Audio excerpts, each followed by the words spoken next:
Alright, I'm ready to trim this. I told you that I will either not trim it or trim it, but I decided to trim it. Usually I trim my pieces. For this kind of shape, very narrow neck, you have to put it on the chuck because it's not going to stay there because it's very easy to tip over. So you have to find a chuck that is fitting on the shoulder. I have a chuck here, but I check it and it's not 100% fitting. It's a little bit too big. You can see that it's going over. So for me, I would use a smaller one to kind of make it a little bit taller so that the whole piece could fit it in there. This one was a smaller chuck I made years ago, and I tried to fit them together. For the chuck here, if you have a wet chuck or before bisque chuck, you can trim it. So there's a little groove here and you can have it sit right on the groove. Or if you already bisque chuck, you can use the tungsten carbide to slightly trim a little groove here too. And this is what I did, a little bit groove here, and so that this chuck is separate and you can put it on and then kind of increase your height. So if you have any kind of a long neck, you could put the two chucks together or multiple chucks together to help you to hold your piece easier. That way you increase the height. Okay, before I center, try to fit my chuck as closer to the center as possible. And the good thing for this kind of bed is that the gap is very close, so it's a lot easier for you to find the center versus if you just trim it right on your wheel head. Okay, very close to the center. And usually like to protect my shoulder. If you're going to trim it anyway, it doesn't matter, but usually I like to do that by wadding some clay. Okay, you can put the four pieces of clay. And since the chuck has been bisque, so it's very porous, and the clay is very hard to stick it on the chuck. So what I did was wet the wadding a bit, so when I attach it, it's not going to fall off because the water is going to hold the clay on the bisque chuck. Okay, that's what I usually do. And for here, if you don't want it to spin, you can also get a little bit of a clay to hold it here.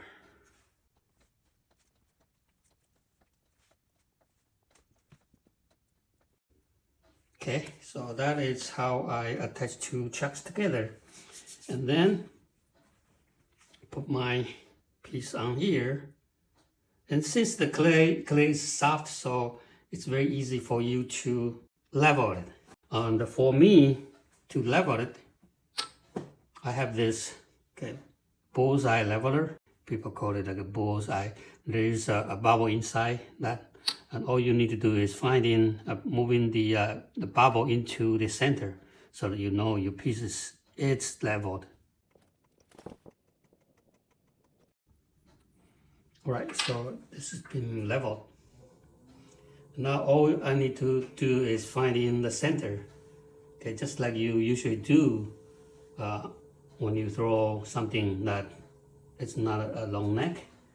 And for me, I'm just going to tap it.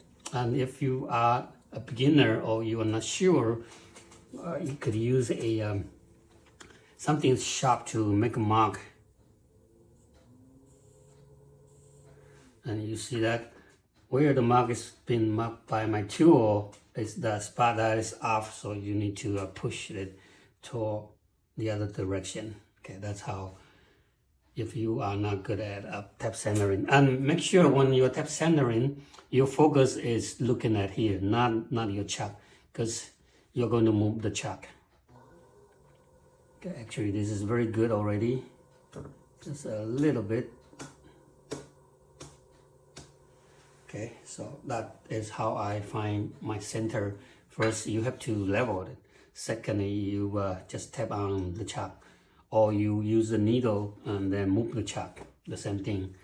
And now I want to make sure the chuck is not moving while I'm trimming. And again, I will use a water clay or holding clay, put a little bit of water because the chuck has been bisque, so it's very porous, and the holding clay, it's going to come off. And one other way is that you could soak your chuck in the water for maybe 15-20 minutes until it's not absorbing water anymore. That way, when you are using the clay to hold it, it's going to be secure. Right, get my tools here closer to me. I have several tools to choose from, and normally I'll use the carbide tool to do my initial trimming, because that carbide tool is very hard material and they can last longer. So you can remove using the carbide tool, and by a very final stage you could change to maybe a stainless tool, so that not only you refine it, but also you can use that stainless steel is kind of a burnish tool too. You can burnish the surface, so your surface will be smoother if you are using the stainless tool. Right, and these are the tools I will use. This is the carbide tool, L shape, and this is the new one. I just receive it as a prototype. I could use both of them to do the trimming. And then the final stage, I could use this or use this, either way. Okay, this is a regular stainless steel, and this is tungsten carbide, and this is also tungsten carbide.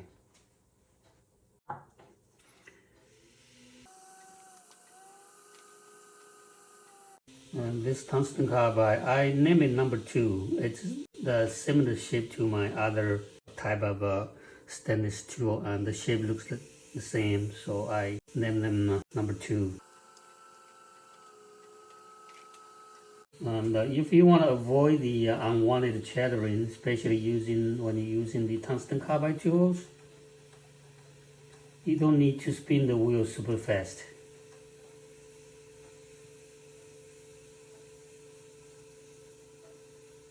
And also you can see that my left thumb, this hand is slightly holding on the side of the pot, extended the thumb, and the thumb is holding closer to the tip of the where it's going to trim. So you are stabilizing your tool. That way you will avoid unwanted chattering. If you spin the wheel fast and you hold your tool loose, that's when you get the chattering mark. Okay, this is my number 2 tungsten carbide L-shaped tool. This, I name it 7 shape. This shape looks like a 7.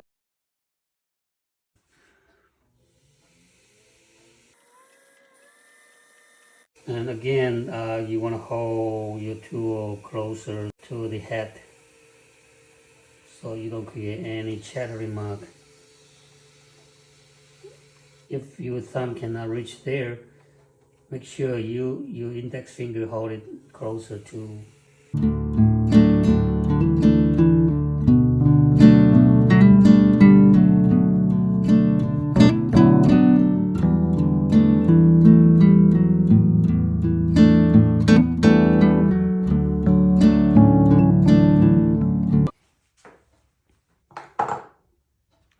Change it back to my number 2.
tungsten carbide tool, L shape.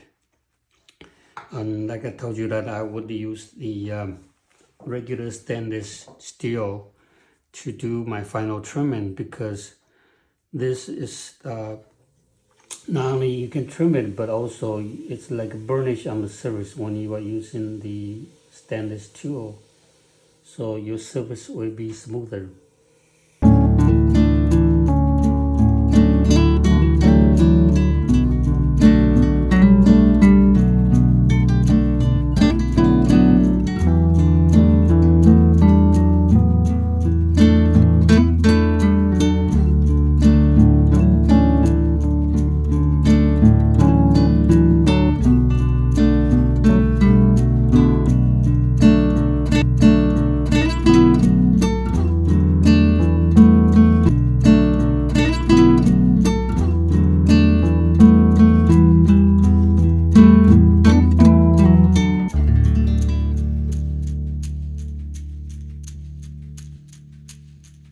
Okay, for trimming,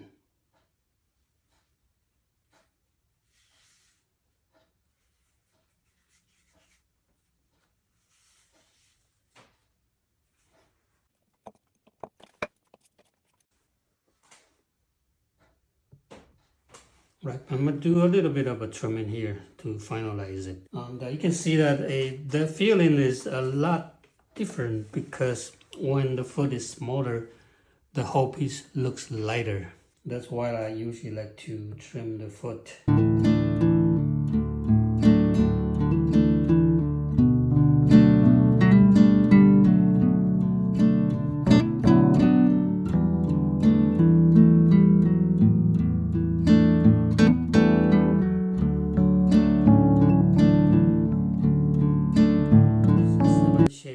Tool. For here, there's a slight curve, so the either this one, the straight edge, cannot take care of here, because you will have a gap. Or my number 2 carbide tool, that is also cannot take care of that. So you need to find something with a curve. So this is the tool that this is my number 5 tool, so I could take care of this.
Alright, that's how I show you the whole process of trimming the foot, and then fold it over and take care of this part a little bit, so that it's smaller and the whole piece looks more elegant.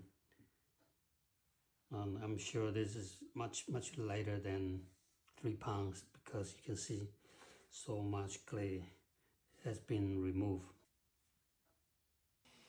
Okay, that's my demonstration, and hope this demonstration helped stack up the chuck.